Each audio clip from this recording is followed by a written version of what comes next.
Right, bro, just a quick concept I found in this book, which I thought was very interesting. He basically, not him, he's quoting a scientist or somebody that says you don't really have free will. The only free will you have is in choosing your environment.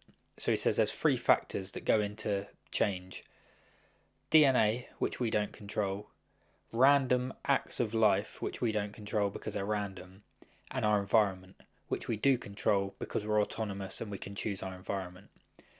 So if you're trying to lose weight and you struggle with overeating or eating processed foods, just know that you don't really have free will or willpower. You can't just grind it out with willpower and go, I'm not going to eat that chocolate cake, or I'm not going to eat that pizza that I really want to eat.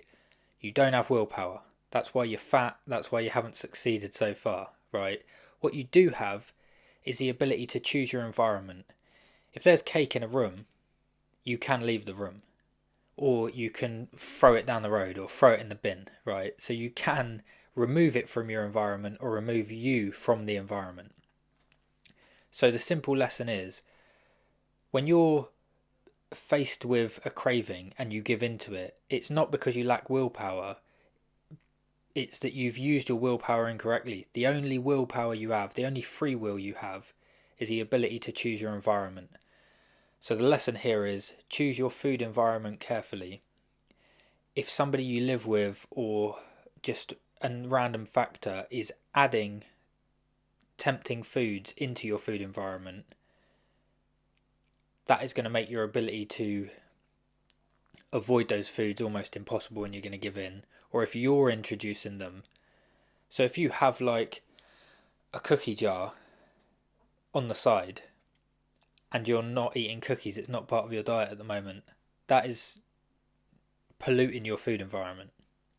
So I think you get the idea. So you have free will to the degree that you can choose your environment. So I'll try and give you an example. If you wanted to lose weight, one way of losing weight is to just fast, not eat until you've lost the desired amount of weight. I wouldn't recommend doing that, but just as an extreme example, say you're £100 overweight, you could pay somebody to lock you in a room like a prisoner and not let you out, just give you water and whatever like supplements you need, no food, to keep you healthy. You could have a doctor do this, monitor you in a room, fasting until you'd lost £100. You had free will because you paid the guy to lock you in the room.